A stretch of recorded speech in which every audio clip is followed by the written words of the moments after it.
My name is Zuzana Meisnerová, Wismer, and I am very glad that I have the possibility to present here our institution, Langhans Archive and Langhans Gallery in Prague. Langhans Praha, it is on one hand a story on an archive, negatives, photographs, gallery, and the other hand it is a very personal story. Langhans Praha, a name which was fallen into oblivion for many years. For us, the story of the Langhans Archive and the Langhans Gallery began in 1998, when unexpected glass negatives from the former atelier of my great-grandfather reappeared. The most famous portrait studio of whole Bohemia was located in his house in Vodičkova Street in Prague. It was in the years between 1880 and 1948. Now I would like to show you a short 3-minute film sequence which will let you feel and maybe also remember back the atmosphere of the 90s, which was the time when we got the house back after 40 years of communist rule.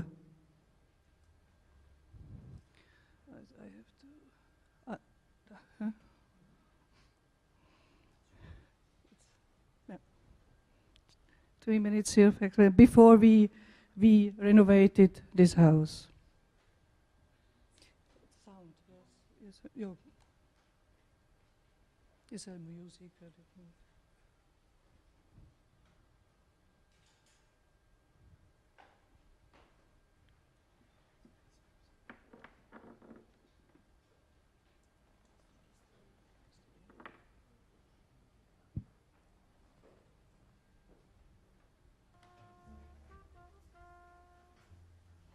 In the end of 90s. This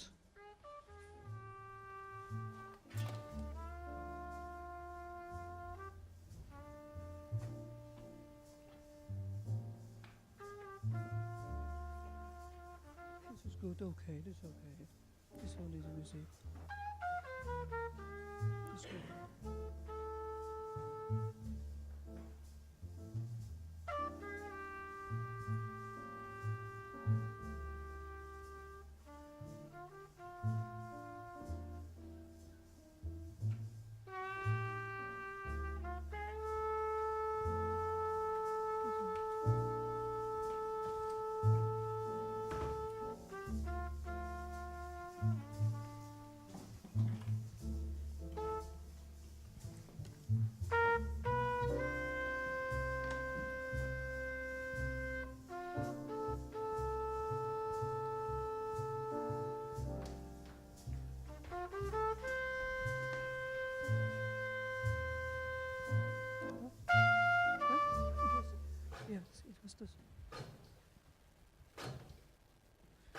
It was the former studio, but it was during the communist time, 10 years after.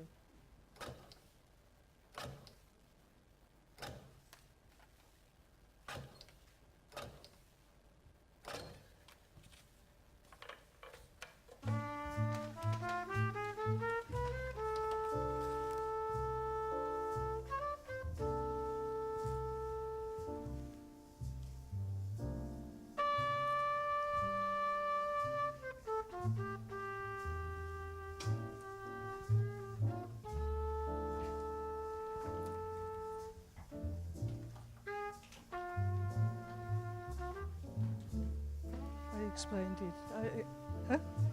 I explained it. It's finished now.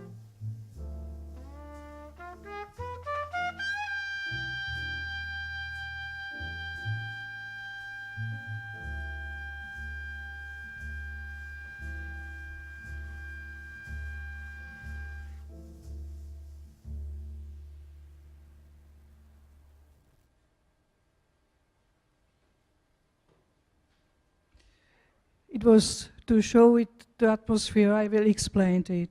With the discovery of the glass negative, my life changed once more. I practically came back to Czech Republic from Switzerland where I moved 20 years before. But first, let's go to the beginning.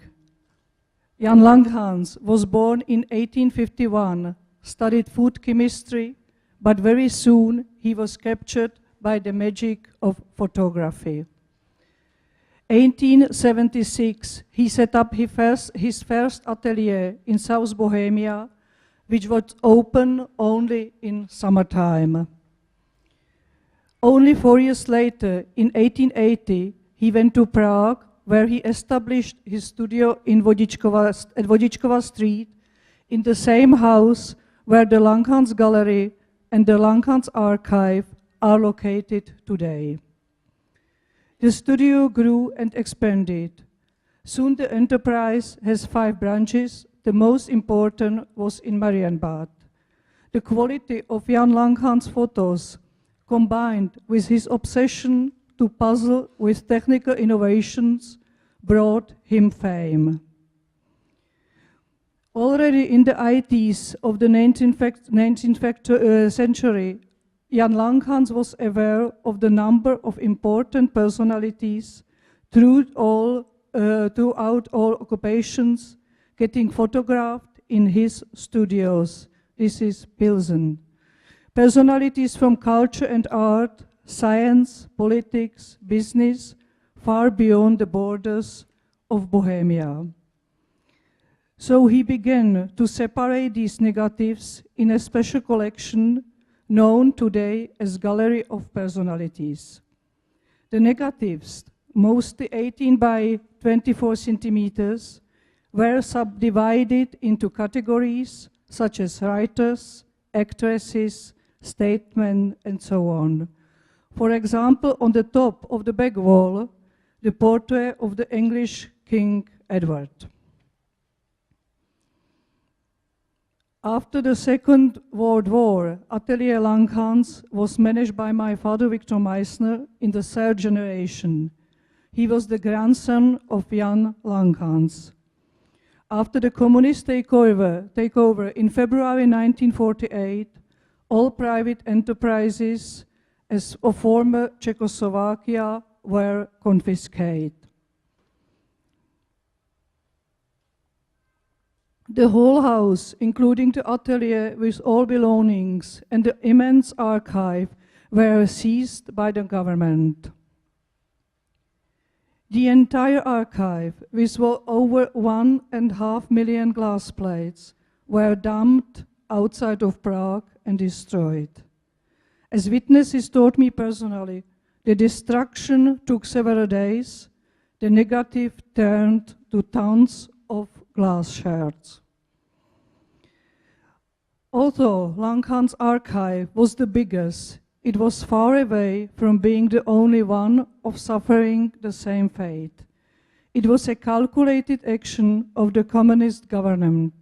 The purpose of this barbaric act was to destroy the memories of the past and to erase the memory of the nation. In 1948, in the studios in Vodičkova, a socialist cooperative moved in. And after 40 years, the house was completely run down.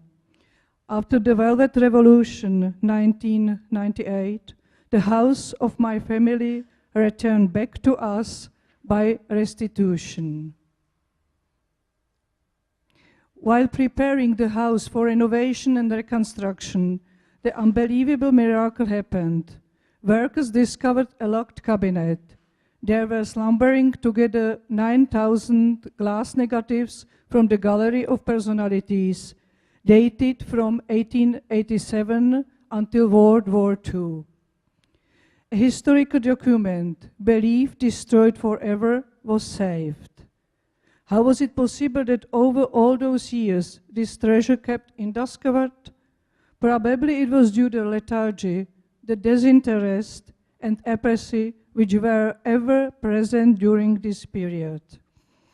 Paradoxically, these circumstances made it possible that a part of the Gallery of Personalities survived.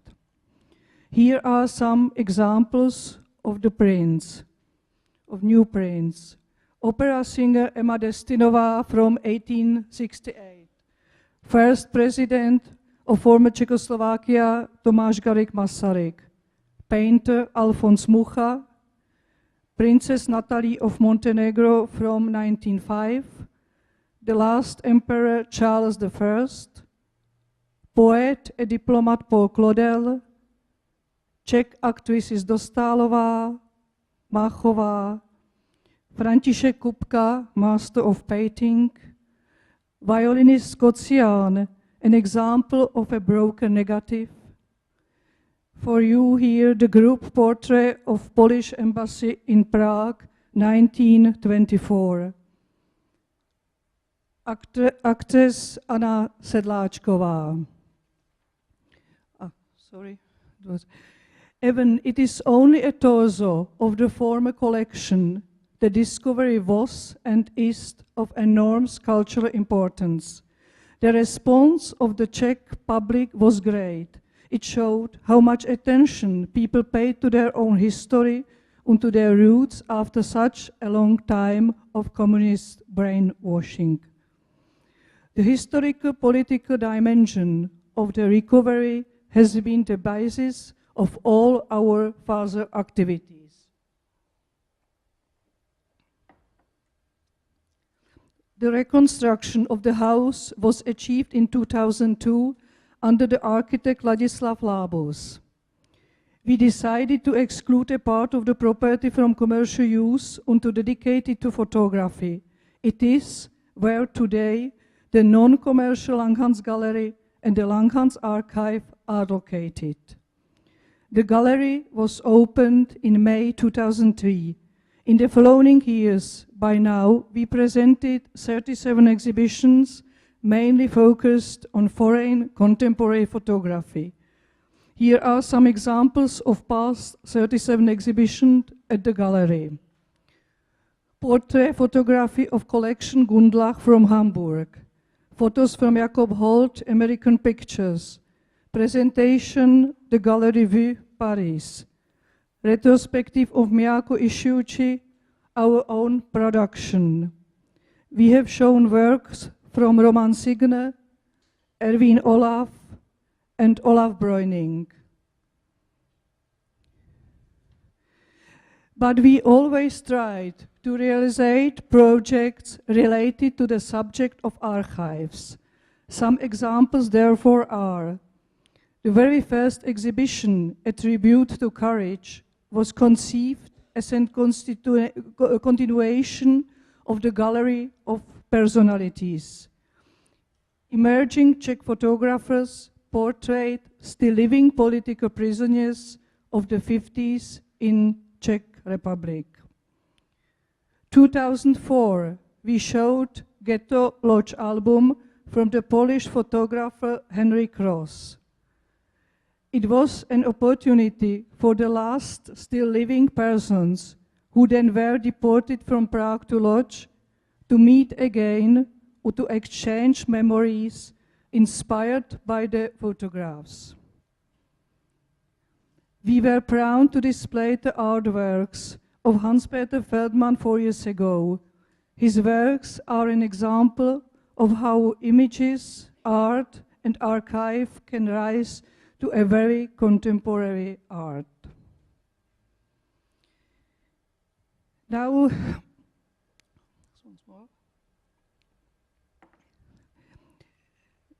some clarifying words on the organization and some financial aspects.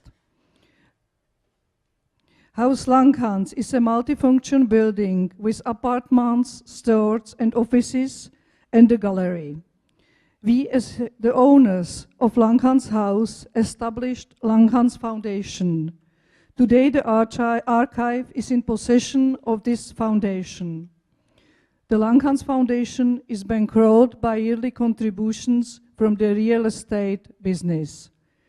In 2003, responding to Czech law, the Langhans Foundation launched the association Pro Langhans. Pro Langhans is assigned to the management of the gallery and to the processing of the archive.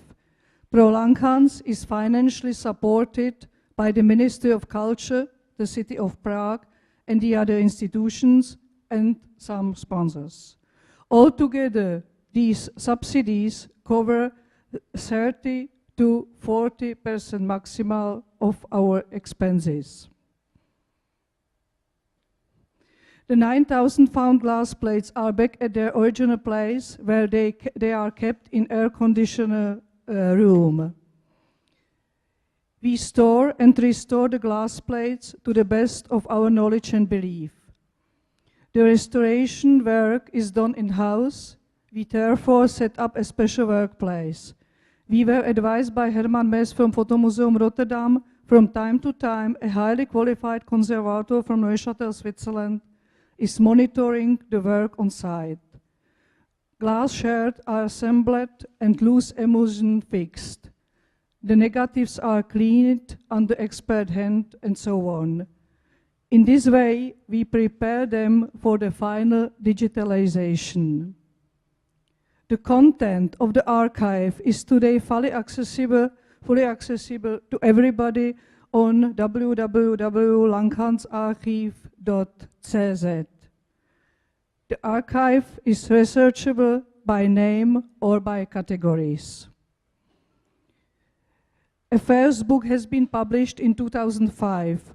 Beside, we show the new prints of glass negatives in several exhibitions. We are willing to loan the portraits for publication and exhibitions.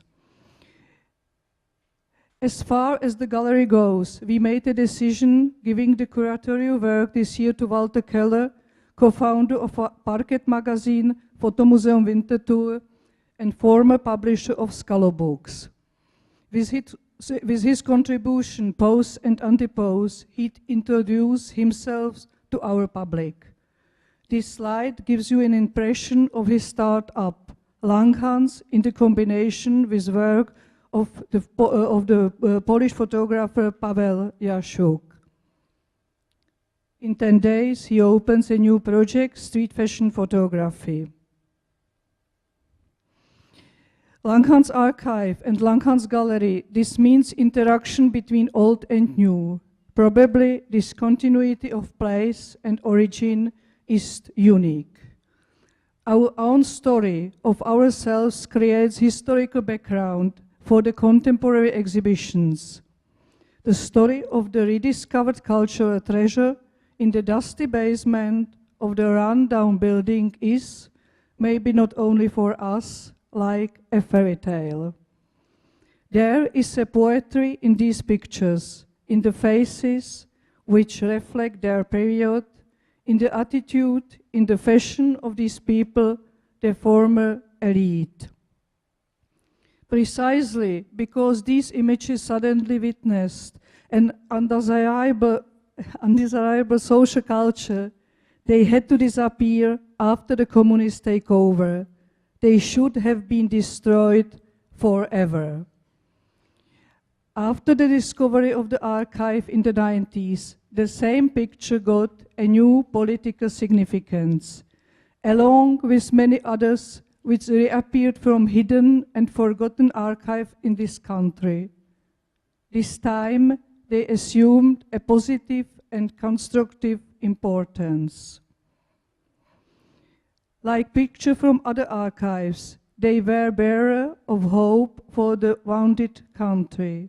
They helped this way to rebuild the cultural history and to support the confidence that the country needed so badly. Archive means memory, and memory is the foundation for the history, and without history, there is no future. Langhans Archive is a tiny little piece in this puzzle, but every little piece helps. We all work together on the rescue of the archive with enthusiasm, joy, and energy, but we are not entirely satisfied. We would like to intensify contacts to similar institutions. We wished for more know-how, exchange on technical as well as financing issues. We would like to have a better networking. We hope to return back home with new ideas and suggestions and to maintain the dialogue with one or the other. All the more, we would like to take this opportunity to thank you for this event, Karolina, Christoph, Piotr. Thank you very much for your attention.